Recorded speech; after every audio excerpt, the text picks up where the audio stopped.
Cake বানাতে চাইলে আজকের আমার এই পাউন্ড কেকের রেসিপিটা দেখতে পারেন। খুবই সহজভাবে আজকে পাউন্ড কেকের রেসিপিটা শেয়ার করেছি। খুবই অল্প সময়ে বানিয়ে নিতে পারবেন এই পাউন্ড কেকটা।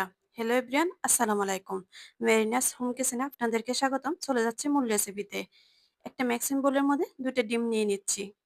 দিয়ে দিচ্ছি 1/2 কাপ পরিমাণ চিনি, 1/3 কাপ রান্নার রেগুলার তেলটা দিয়ে দিচ্ছি। আপনারা চাইলে তেলের পরিবর্তে বাটারও দিতে পারেন।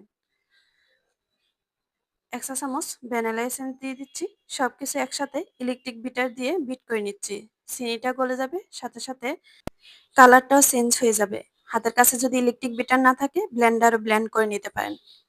এখন ইলেকট্রিক বিটারটা অফ করে দিয়ে আমি শুকনো উপকরণগুলো নিয়ে নিচ্ছি। একটা ছালির মধ্যে ১ কাপ ময়দা, ১ টেবিল চামচ গুঁড়ো দুধ, ১ চা চামচ বেকিং পাউডার, 1/4 চা চামচ বেকিং সোডা আর হচ্ছে 1/4 চা চামচ লবণ। সবকিছু একসাথে ছালনি দিয়ে ছেলে নিচ্ছি। ইলেকট্রিক বিটারের হালকা স্পিড দিয়ে আমি সবকিছু একসাথে ভালো করে মিশিয়ে নিচ্ছি। খুবই অল্প সময়ে মিশাতে হবে, একবারে ধীর গতিতে, কোনো তাড়াহুড়া করা যাবে না।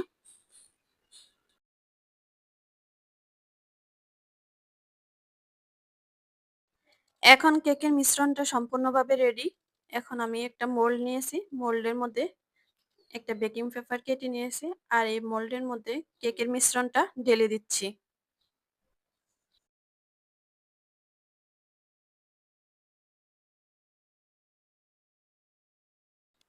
কেকের মিশ্রণটা মোল্ডে ঢেলে নেওয়ার পরে এর উপর দিয়ে আপনারা চাইলে টুটি ফুটি দিতে পারেন। তো এখানে আমি সহজভাবে যেহেতু শেয়ার করেছি, এখানে আমি কিছু বাদাম কুচি উপর দিয়ে গার্নিশ করে দিচ্ছি।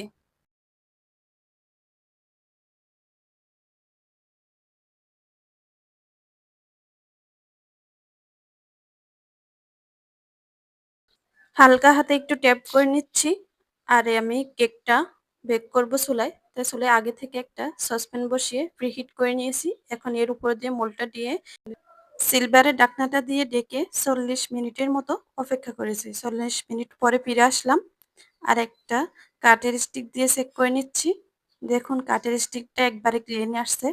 এখন একটু ঠান্ডা করে আমি এই কেকের মোল্ড থেকে কেকটা ঢেলে নিয়ে স্লাইস করে কেটে নেব একটা ব্লেড নাইফ দিয়ে।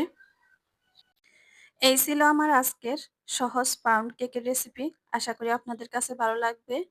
খুবই অল্প কিছু উপকরণ দিয়ে বাসায় তৈরি করে নিতে পারেন মজাদার এই পাউন্ড কেকটা। আজকের মতো এখানে বিদায় নেব। সবাই ভালো থাকবেন। আল্লাহ হাফেজ। আসসালামু আলাইকুম।